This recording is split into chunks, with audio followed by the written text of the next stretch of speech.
Consider the following argument that we're given in the book, and it looks something like the following. We have that P implies Q or not R.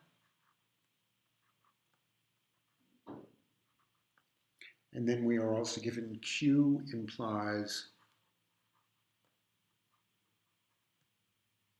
P and R. And we're asked, does this imply P implies R? So remember, what we're trying to show here is that if this statement is true and this statement is true, must this statement be true? Now, the first method that we're going to employ here to determine this is we're going to make a truth table. We come over here and we have P, we have Q, and we have R. And what I want to do over here is I want to consider Q or not R. And I want to come over here and I want to consider P and R.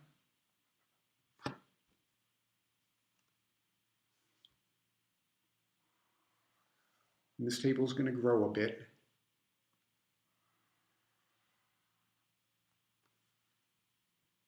And I'm going to come over here and I'm going to refer to this statement right over here. Why don't we just call this statement A? And why don't we call that statement B? Okay, so I come over here and I have to fill in my table. I've got 3 variables.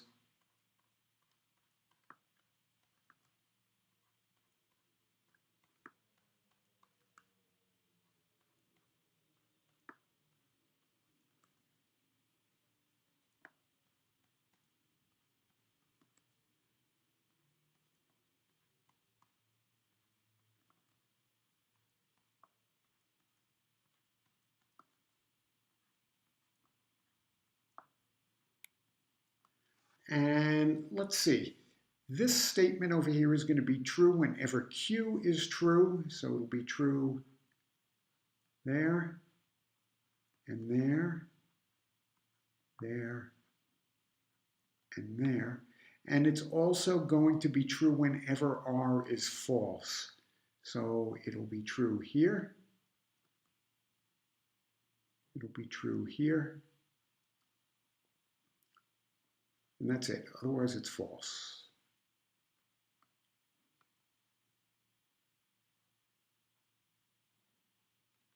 P and R have to both be true. So this will be true over here. And it will be true over here. Otherwise, false.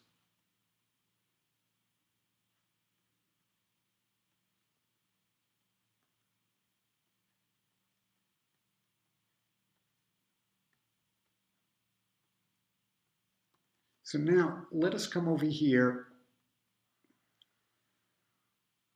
and let us consider statement A. Okay, so first of all, for statement A, here's statement A over here. We know that if P is false, then statement A is true. So wherever P is false, statement A is true.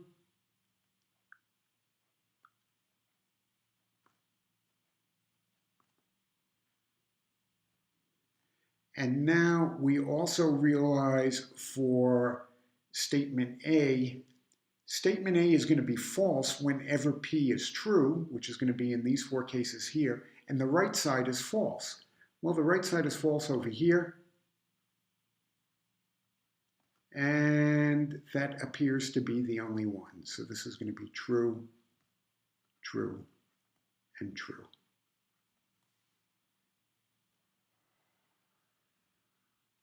Now let's look at statement B. So statement B, we will realize that whenever Q is false, the statement is true. So it's true over here, and it's true over here, and it is true over here, and it is also true over here. Okay, now if Q is false, for this statement to be, let's see, we've taken care of that. If Q is true, then the only time it's true is when the right side is true. So when Q is true, the right side has to be true. Well, that means that this row here is false. When Q is true and that is false, that is also false. I come over here when this is true, when Q is true, the right side is false. So this is also false. And over here, I have when Q is true, the right side is true. So I've got this one over here. Okay? So remember what we're trying to do is we're trying to say whenever A is true and B is true, is the conclusion true? Well, first of all, let's notice here is a situation where they're true. Here's a situation where it's true. Not here, not here. It is true here. It isn't true, it isn't true. Here it is true. So first of all, we have 1, 2, 3, 4 situations where these two statements are true. And what we need to decide is in these 4 situations, is P implies R true? So let's come over here and we'll add one more column. And I'm going to say P implies R. Now remember, P implies R is going to be true whenever P is true. So it's going to be true here, here, here, and here. And now it will also be true if P is false. No, this is a mistake. Excuse me. These are incorrect. P implies R will be true if P is false. So it's true in this situation here. True, true, true. And then in this situation over here, if P is true, then R better be true. If P is true and R is false, it's a false statement. So if P is true and R is false, this is a false statement. This is a true statement. True, false would be a false statement. And this is a true statement. Sorry for the mess over here. And now the question we have to ask is whenever the premises are true, is the conclusion true? Well, this works. And this works over here. But look at what happens over here. Over here, we had the premises being true and the conclusion was false. We don't have to look any further. What's the conclusion here? Not valid.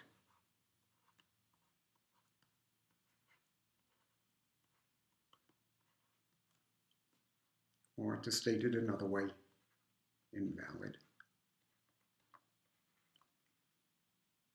Okay, let's consider another example here, a much simpler one.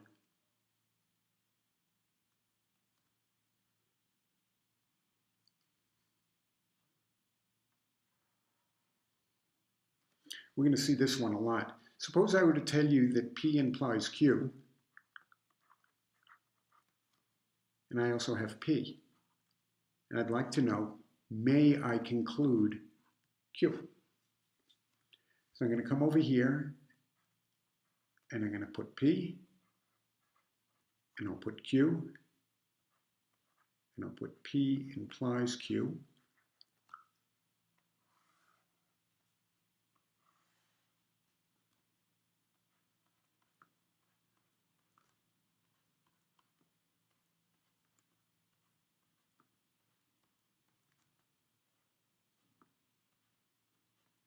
Okay, now P implies Q. This is the only time that it's false. Otherwise, it's true, true, true. So that's P implies Q. Let's just come over here and repeat row P. So that is going to be false, false, true, true. And let's come over here and put the conclusion down. Q, false, true, false, true. So what we need to do is we need to check where these two statements are true. Well, these two statements are true the only time, there's only one time that they're true. And that's right over there. And we can see that when the hypotheses were true, the conclusion was true. So we would conclude that this is valid.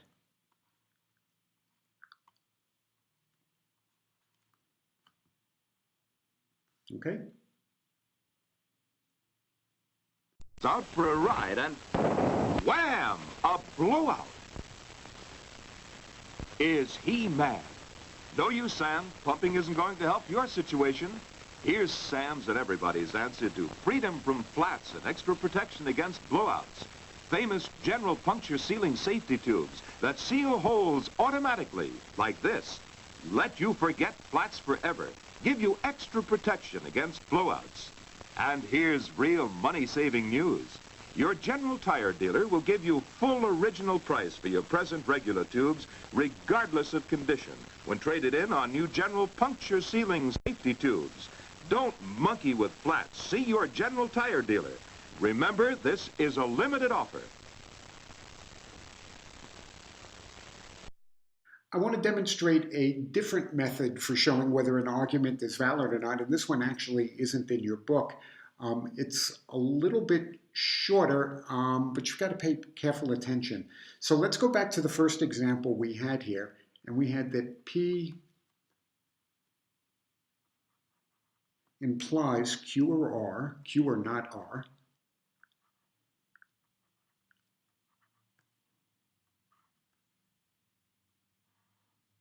and then the other statement we had was that Q implied P and R.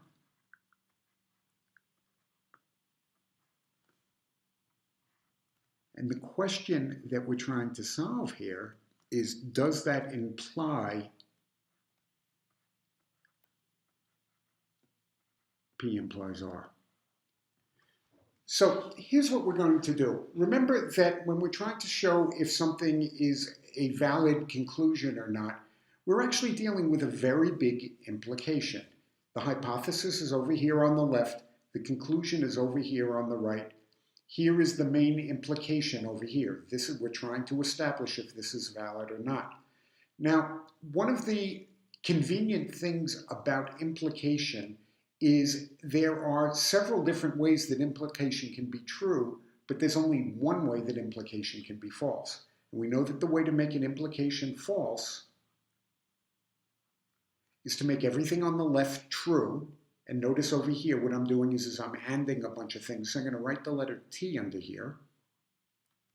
And I'm going to come over here, and to make this implication false, this side has to be true, this side has to be false. And now what I'm going to do is I'm going to see if I can come up with an assignment for these variables to make this assignment false.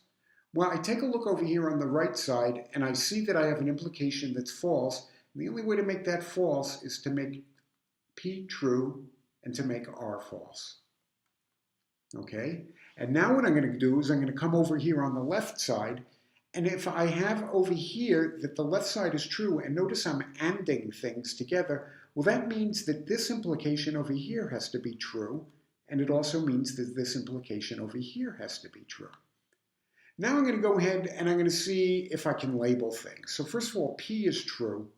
So I'm going to come over here and I'm going to make P true. And I notice over here that R is false. So if R is false, that means that this is false over here. And if R is false, that means not R is true. So this is a true over here. And now I look at this thing and I go, well, now where can I go? And here's where I have to be a little bit tricky. So let's come over here and look at this term over here. Now notice on the right side of the arrow, I have P and R is false. If R is false, then that means that this and over here is also false.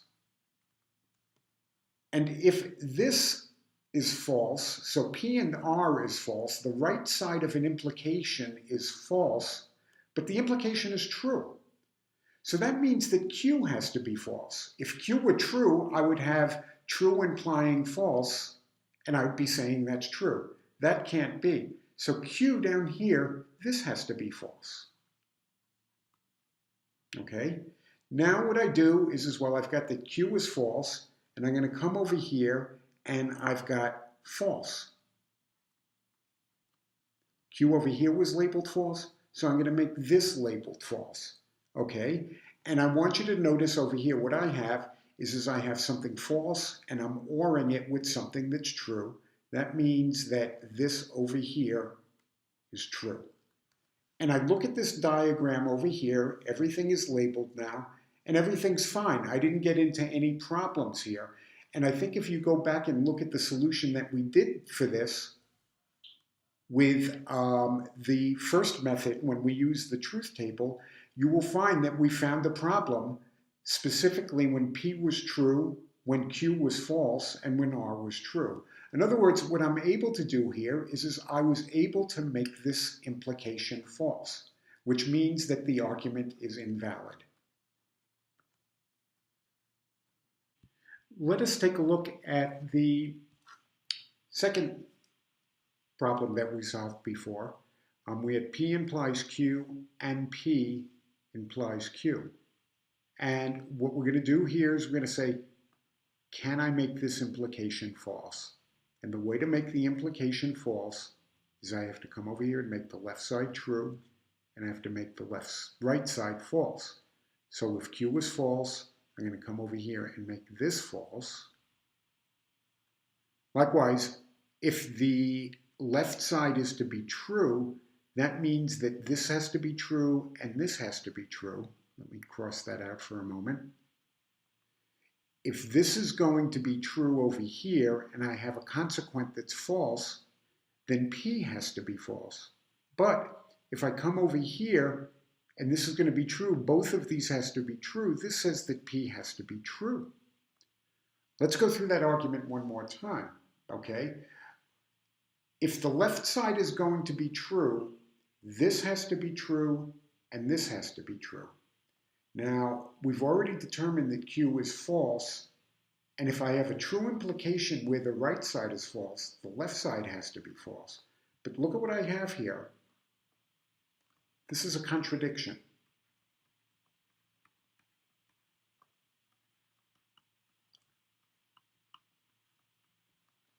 And the contradiction came about because I said, let's assume that this is invalid, okay? So what we have shown is it is not invalid, which of course is the same thing as saying that it's valid.